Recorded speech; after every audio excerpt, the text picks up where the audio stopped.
ยาวไปยาวไป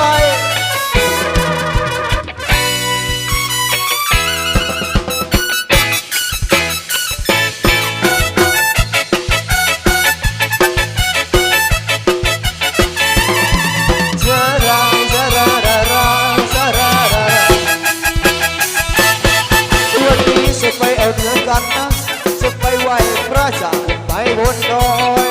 เพื่อนต่างก็เฝ้ารอคอยอยากจะไปเที่ยวดอยสัก2-3 วันพอดีว่าเพื่อนอยู่เชียงใหม่ก็เลยขอไปพักอยู่บ้านมันพอไปถึงมันก็ยิ้มให้กันและบอกให้รีบตามมันขึ้นบ้านไปก่อนจู่ๆมันก็หันมายิ้มแล้วบอกว่ามีซับจิ้มกับตุ๊กโตอยู่ในห้องนอนไอ้เราก็ไม่รู้มาก่อนว่าที่อยู่ในห้องนอนนั้นมันคืออะไรเพื่อนมันก็บอกเอาไว้อย่างนี้แล้วก็เดินหนีออกจากห้องไปเพื่อนมันออกไปไม่ทันไรไม่รู้เสียงอะไรตุ๊บตุ๊บตุ๊บแดงจะจิ้มก็คือจิ้มตกส่วนก็ตัวก็คือทุกแดงโอมาโซนแกรู้ทุกแดงก็ตัวจะจิ้มก็คือจิ้มตกส่วนก็ตัวก็คือทุกแดงโอมาโซนแกรู้ทุกแดงก็ตัว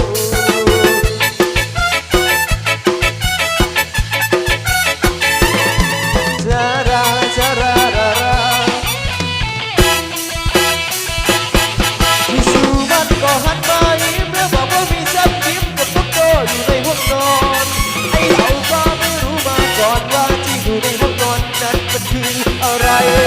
เพื่อนมันก็บอกเอาไว้อย่างนี้แล้วก็เดินหนีออกจากห้องไปเพื่อนมันออกไปไม่ทันไรไม่รู้ว่าเสียงอะไรตุ๊บตุ๊บตุ๊บแกสกิปก็คือจิ้มตัวส่วนตุ๊บตุ๊บตุ๊บแกโอมาโซนแกรู้ทุกแกคือตุ๊บตุ๊บสกิปก็คือจิ้มตัวส่วนตุ๊บตุ๊บตุ๊บแกโอมาโซนแกรู้ทุกแกคือตุ๊บตุ๊บเย้เชื่อ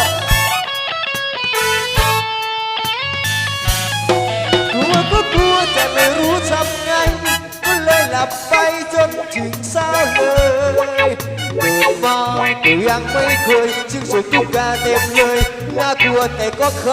ำนี่ไปขึ้นดอยได้ไปไหว้พระที่รู้กำเนิดด้วยนะรู้มาตั้ง2 คำนึกไปแล้วมันก็คำไอที่ว่า2 คำคือสกิปกับตกตัวสกิปกับพี่ที่ตกส่วนตกตัวกับพี่ทุกการโอมาส่วนแกรู้ทุกแกคือตกตั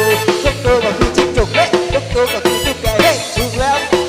รู้ทุกแกคือตกตัวสกิปกับพี่จิ้งจกส่วนตกตัวกับพี่ทุกการโอมาส่วนแกรู้ทุกแกคือตกตัวสกิปกับพี่จิ้งจกส่วนตกตัวกับพี่ทุกการโอมาส่วนแกรู้ทุกแกคือตกตัว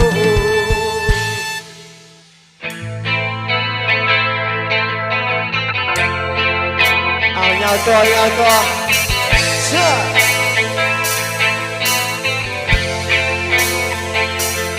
ว้าว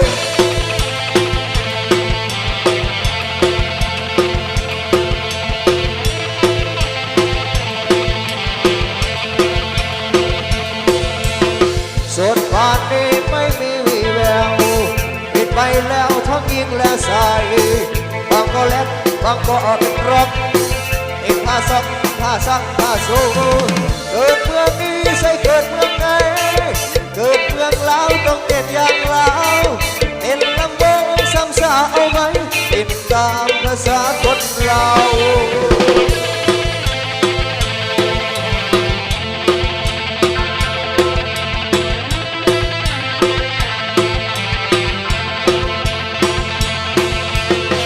อันดนตรีไม่มีผิดภัย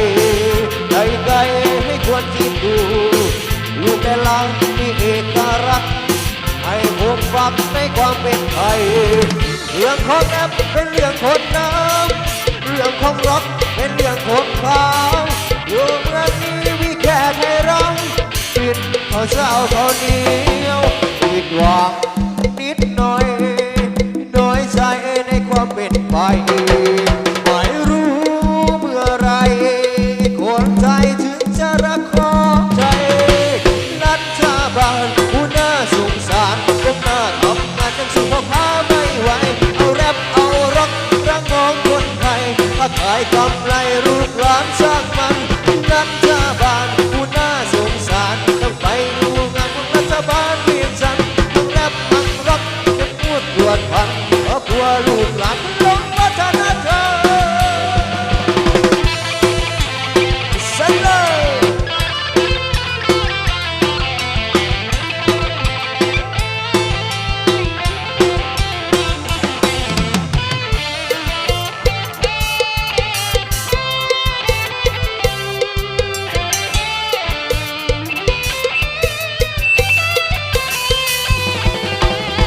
ความเป็นไทยยืนมาโนมนานนับพันปีแต่ตอนนี้กำลังจะถูกลวงละลายความเป็นไทยมีสายหาดแห่งโลกาวินามีโอกาสที่โลกสลายเพราะได้ทุนเรื่องของลับเป็นเรื่องคนดำเรื่องของรักเป็นเรื่องคนขาวอยู่เมืองนี้มีแค่ไทยรังกินข้าวเจ้าข้าวเหนียวผิดหวังนิดหน่อยน้อยใจในความเป็นไปไม่รู้เมื่อไรคนไทยถึงจะรักของไทยรัฐบาลผู้น่าสงสารผมหน้าทำงานยังสู้พ่อค้าไม่ไหวแรปเอาร็อกรังมองคนไทยถ้าขายกำไรลูกหลานสร้างมันรัฐบาลผู้น่าสงสารต้องไปดูงานของรัฐบาลเรียนจันทั้งแรปทั้งร็อกเรียกนวดตรวจพันเพราะกลัวลูกหลานหลง